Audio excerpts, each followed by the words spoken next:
You didn't quit, you stayed. So it's unsettling that nothing actually changed. And the strangest part isn't the waiting. It's realizing you stayed because you believed staying mattered. You're not confused because you gave up too early.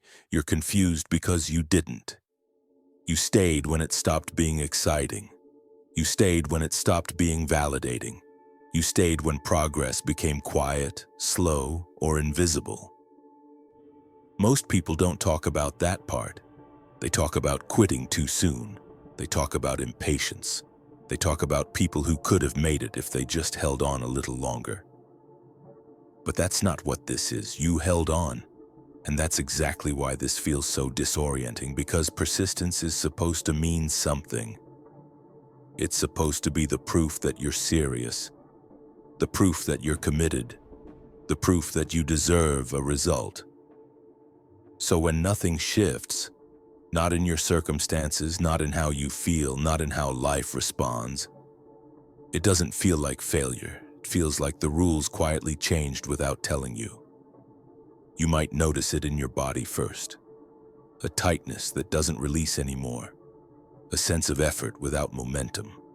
Like pushing against something that doesn't push back. If you slow down and listen honestly, there's probably a simple sentence running underneath everything. I did my part. Not angrily. Not defensively. Just matter of fact. You showed up. You stayed consistent. You didn't abandon the process the moment it stopped rewarding you. And that sentence, I did my part, is what makes this moment so uncomfortable. Because now the problem isn't motivation, it isn't discipline, it isn't character. It's that doing what was supposed to work didn't actually work, and that creates a very specific kind of confusion. The kind that doesn't know where to go next. Especially when you see other people quit sooner and somehow move on faster. That comparison stings, even if you don't say it out loud. Most of us were taught, directly or indirectly, that persistence is a kind of moral law. If you stay long enough, something opens. If you keep going, something responds. If you don't quit, life eventually meets you halfway. That belief runs deep. It shows up in how people talk about success, in how they explain failure, in how they make sense of effort. And when persistence doesn't pay off, the assumption is almost always the same. You must not have persisted correctly, not long enough, not clean enough, not faithfully enough. So people double down. They stay even longer, they grip even tighter. And when that still doesn't change anything, the confusion turns inward. Here's the part that almost nobody says out loud. What if persistence isn't failing because you lacked it, but because persistence was never designed to do what you expected it to do? What if staying doesn't automatically create movement? What if persistence can keep you in something without ever changing the nature of what you're inside of? That's the contradiction, because from the inside, persistence still feels like effort. It still feels like commitment. It still feels like doing the right thing. Which is why this is so hard to see. This doesn't mean persistence failed. It means persistence was doing a different job than you thought. Persistence is a capacity, not a mechanism. It helps you endure discomfort. It helps you tolerate uncertainty. It helps you remain present when things don't resolve quickly. But endurance alone doesn't reorganize a system. You can persist inside a pattern. You can persist inside a structure. You can persist inside a nervous system state that never actually allows change to land. And as long as you're inside that same state, staying longer doesn't create movement. It just creates more time inside the same loop. From the inside, that still feels like trying, still feels like effort, still feels like commitment.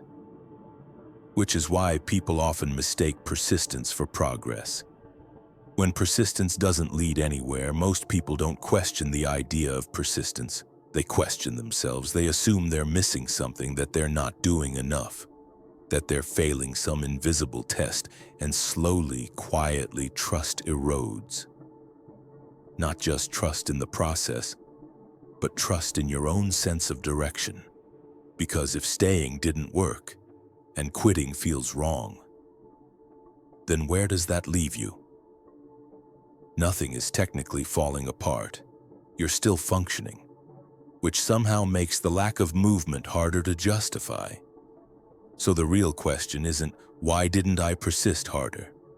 The real question is, what was persistence actually holding in place? Because staying isn't the same as moving, and endurance isn't the same as change. Sometimes persistence doesn't fail, it simply keeps you stable inside something that never shifts on its own. And seeing that isn't a failure of character, it's clarity. This is why the moment you're in feels so strange. You're not burned out, you're not unmotivated, you're not lost. You're recognizing a mismatch between effort and outcome. And that recognition isn't something to rush past. Because until that mismatch is seen clearly, most people just keep persisting harder, hoping effort itself will eventually force change. But effort can't do that. Only awareness of the actual mechanism can.